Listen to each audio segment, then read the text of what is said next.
Those who knew Charles Xavier well knew his dream, that humankind and mutant kind could live together in harmony without the genocidal strife that so often split the two branches of humanity. He believed humanity could accept their mutant cousins and their strange, often terrifying powers. He believed that mutants could use their gift to protect humans from other threats. To that end, he formed the X-Men, a group of mutants dedicated to protecting the defenseless and preserving Xavier's dream. But what would happen if Charles Xavier met an early death before his dream could fully take hold? What if Xavier's son, David, used his massive psychic power to tear a path to the past and changed it for the worse? What if, meaning to assassinate his father's friend-turned-foe Eric Magnus Lensher, later known as the mutant terrorist Magneto, David accidentally kills his father instead?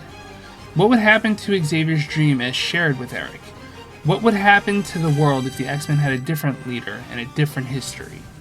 The answer serves as perhaps the first dystopian setting I ever explored.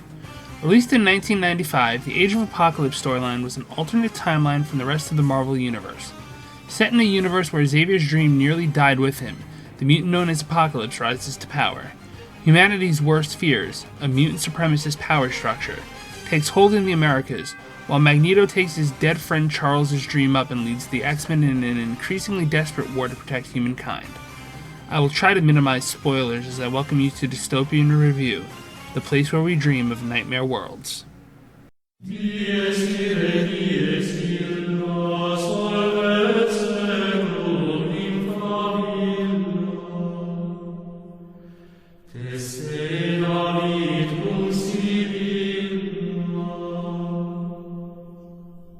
Real quick before we get started, I just want to take a moment to plug my novel, Physics Trincarnate. It's a superhero story about a girl named Saffron Latchkey.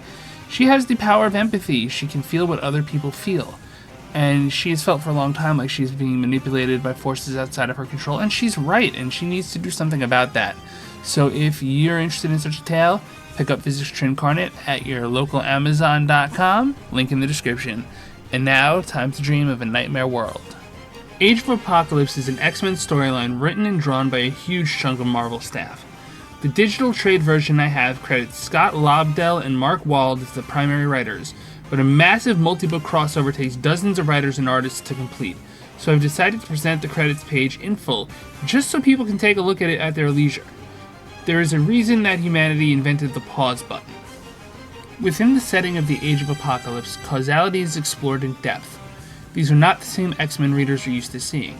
Some antagonists have joined their side, and some heroes have sided with the tyrannical Apocalypse.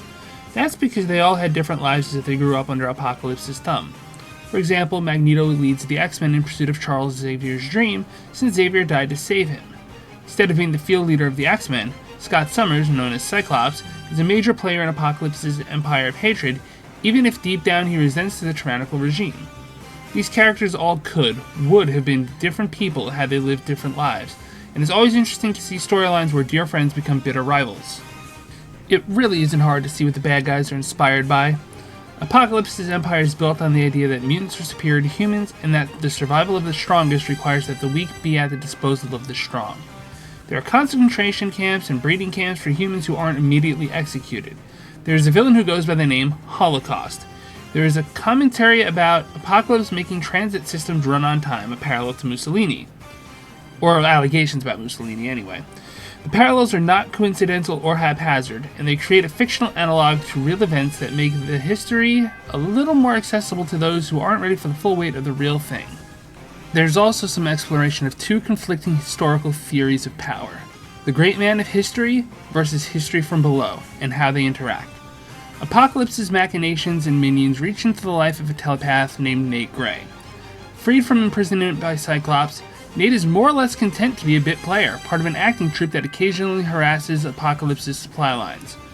One of Apocalypse's lackeys kills half of Nate's troupe. This activates Nate into being a critical threat to Apocalypse's entire project. Nate was part of the historical Below, at most a member of an irksome but relatively impotent movement to weaken Apocalypse, but he takes on the role of a great man of history by challenging Apocalypse directly, and by battling his top lieutenant, Holocaust. And I'm not just bringing him up because he's my favorite X-Men character. There are other X-groups affiliated with Magneto's X-Men as well, each of which operate as essentially a paramilitary cell within a larger network of operations. Some, like Colossus's Generation Next, work to rescue critical prisoners. Nightcrawler's Excalibur tries to acquire vital assets. Gambit's Externals work on daring, outlandish escapades with aliens because, yes, this is the Marvel Universe and aliens are very present in this setting. There is also a narrative about how the internal resistance against an evil empire deals with external entities vested in the empire's collapse. Apocalypse may rule America, but he doesn't rule Europe, and the war between the two is draining both sides to the marrow. Europe is actively trying to evacuate humans trapped in the Americas, but their role isn't that simple. Europe has plans to attack and destroy the Americas with nuclear weapons, a plan with risks, but one they ultimately hope to achieve. After all, as powerful as someone like Apocalypse is, he isn't totally invincible, and maybe nuclear bombs are the last-ditch effort that might just work, although tremendous costs may apply. Magneto's allies Jean Grey and Wolverine have concerns after their Euro trip. In the end, the Age of Apocalypse is less a comprehensive study of a story arc and more a glimpse into a dystopian alternate timeline. It's quite different from the already somewhat bleak Marvel multiverse centered around Earth 616 that the mainline X-Men exist within. We don't get specific dates and times as to when things diverged in the Age of Apocalypse. In fact, in a lot of ways, the entire thing is erased from Marvel history via time travel multiverse shenanigans, though the same shenanigans lead to retcons that brought this timeline, now known as Earth 215, back into the broader Marvel multiverse for a bit. Furthermore, some characters like Nate Grey, Holocaust, and the Dark Beast are transported out of this universe and into the main Marvel one, but many others are seemingly just erased when Bishop is able to go back in time and prevent David from killing Xavier. As far as my opinion goes, I think Age of Apocalypse was a great storyline and served as a fun introduction to the X-Men for me.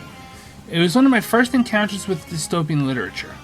I do feel like it could have been longer. Well, it was 900 plus pages, so maybe I'm wrong, and it could have had more depth in its world building.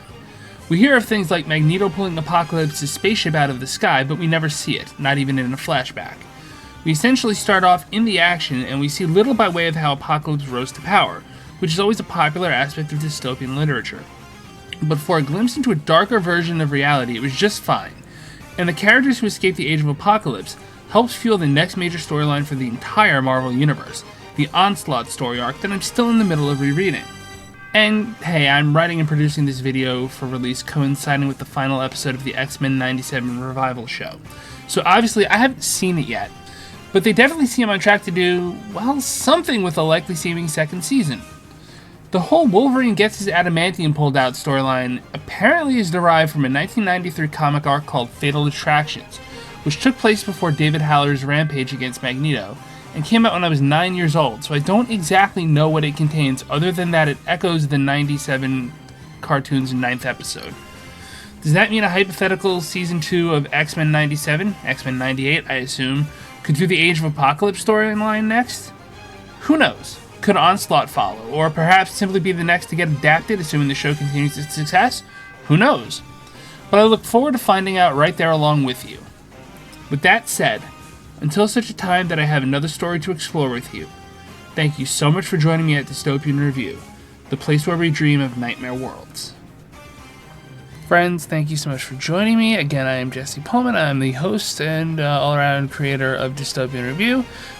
Credits for the original Age of Apocalypse source material is available on Slot 5, and it is repeated in smaller form down below. The X-Men 92 to 97 theme song is by Shuki Levy and Ron Wasserman. It was looped into a 10-minute cycle by YouTube user Awesemic, link in the description down below, and our title theme song is DS E-Ray, which has an unknown publisher. I lost that years ago, actually. It's funny how that works.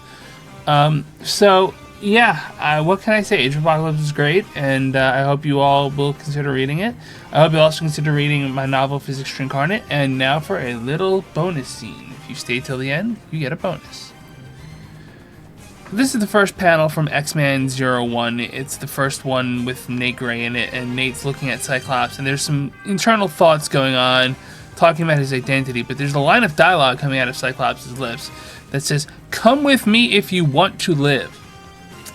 And for those who don't remember their Terminator, A, you should watch my videos on Terminator next, and B, it's kind of an important line in the series. You know, it's the traditional greeting from a resistance soldier to a figure in the past. It's what Kyle said to Sarah, and then Uncle Bob said to John, and then so on and so forth. So the fact that Cyclops says that here, and he's got the glowing eye, he looks kind of like a cyborg for a moment, is definitely worth considering. So yeah, I figured you'd find that interesting. So be safe, and until next time, keep dreaming of nightmare worlds. Let's maybe not have too many in the real one.